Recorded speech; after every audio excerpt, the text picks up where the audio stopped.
What are learning styles? Furthermore, what is my child's learning style?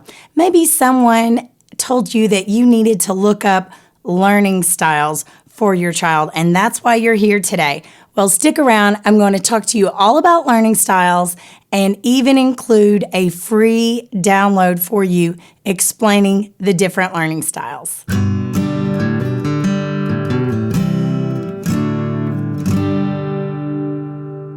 Hi, I'm Rebecca, and welcome to the Parent-Teacher Bridge, where you can find the ideas and resources you need to empower you to be your child's most influential teacher. Before we get started, be sure to click like on this video and subscribe for more helpful videos with your child's learning.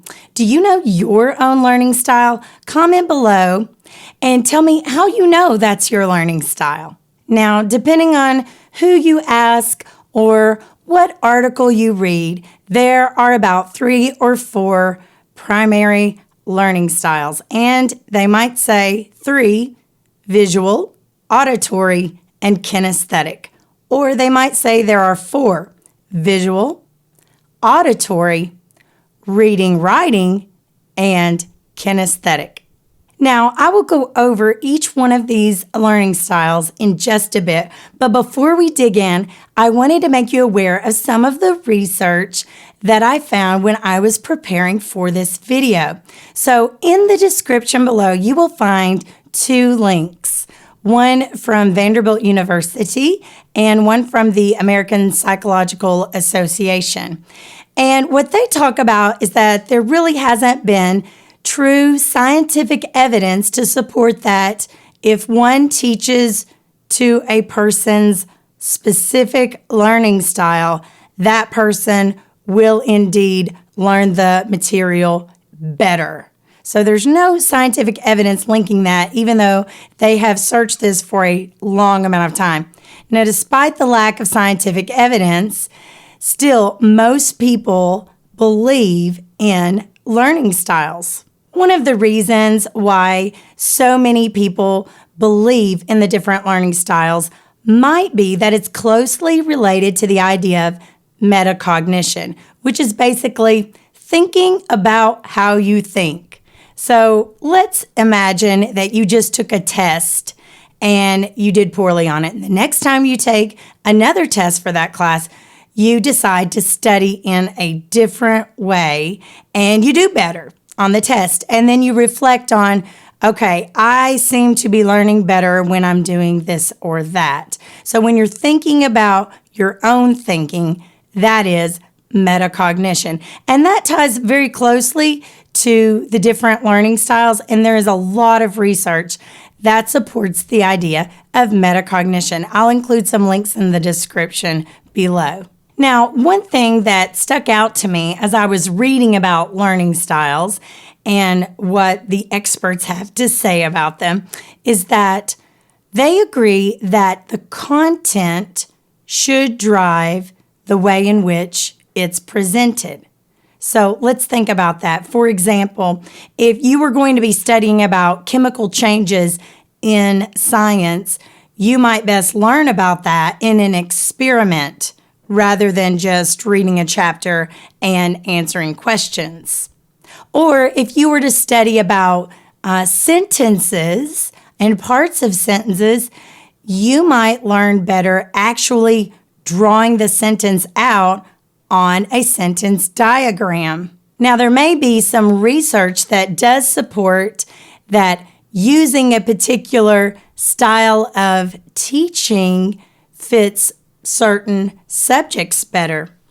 It's the content that makes the difference, not necessarily a person on the other end saying, well, I can only learn if it's presented in this one way. Because even if there are different learning styles, 3 or 4, you would probably agree that you wouldn't learn only in one way 100% of the time. So my personal philosophy, based on experience, is to present the material in the best way possible for that content that you're teaching, but also be ready to present the material in another way if it doesn't sink in to whoever you're teaching.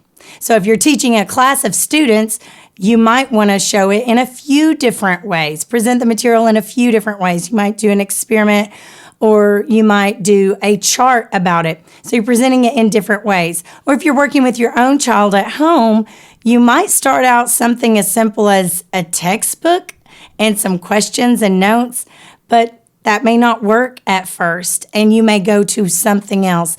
The main idea you want to take away is, what is the something else that you can try next if that is not working? Now, even though we lack some scientific evidence proving that teaching to one's learning style does increase their learning, your child will still have preferences for the way in which you present the material or the way in which you help them study for a test. So it might be a good idea to look at some of these different styles, if for no other reason than that it causes less hassle and less frustration with your child if you know and understand their preference. Now, in the description below, I am going to include a link for a free download of the different learning styles so that you can glance briefly at it and have just quick, ready-to-go ideas on presenting material to your child or helping your child study when you need just something else if what you're doing is not working. You can find that at theparentteacherbridge.com/learning styles. And again, that's in the description below. With that said, let's dive into the first learning style, and that is visual, which obviously has to do with what we see. So charts, graphs, symbols, highlighting things, PowerPoints, or even watching a video on something. These are different ways that you can present material and that your child may respond better to. It also includes things like making an acronym. I recently did a video on little ideas that you can use to help your child study spelling. And I talked about the word said and how you can make an acronym so that the child remembers which letters in which order. And I said you can make a sentence or a phrase with the acronym, such as silly ants in diapers.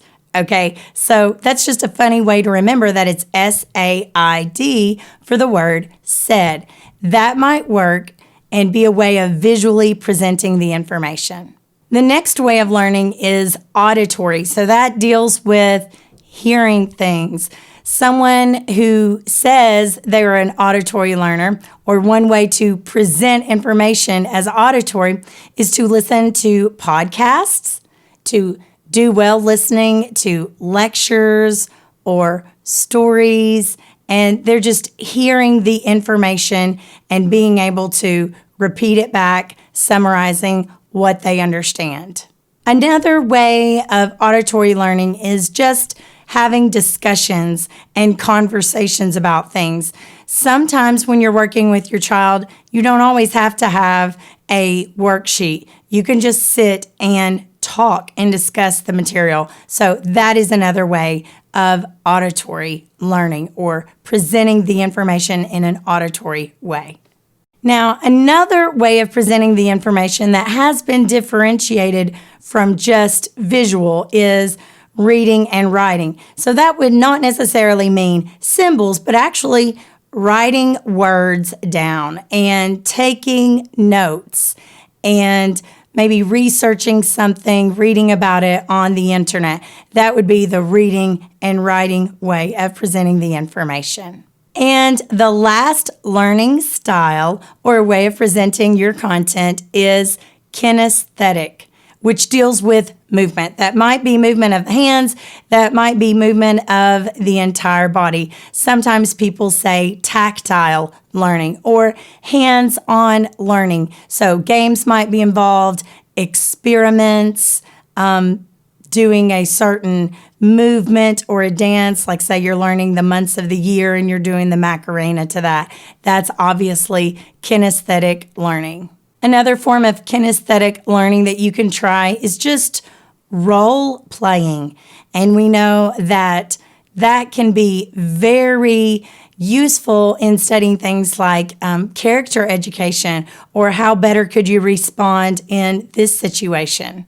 Now, as you look at the free download that I gave you about these different styles, think about which ones you would like to present your different subject areas when you are teaching your child, or maybe you aren't a homeschooler and your child goes to public school and you're helping them study for a test. There might be some ways that your child responds better to. Because even though I read the articles about the lack of scientific evidence that supports teaching in one's learning style does increase their learning, we probably can't deny that it does increase their interest in learning. And there's going to be some ways that your child does respond better to, and that they give you a little bit less of a fight in doing their work and studying for a test. Let me know what you think in the comments below. Did you see anything new that you might want to try and incorporate with your child? Do you think learning styles make a difference? If so, write how and write your experiences. Could you see one subject area working better for a particular style than others? Leave that in the comment below as well. And don't forget my free PDF that you can download. Just find the link in the description below. Click like and subscribe if you would like to see more helpful videos from the Parent Teacher Bridge. You can find us on Facebook and Instagram. Please share this with a friend that you think would find this helpful. Remember, you are your child's most influential teacher.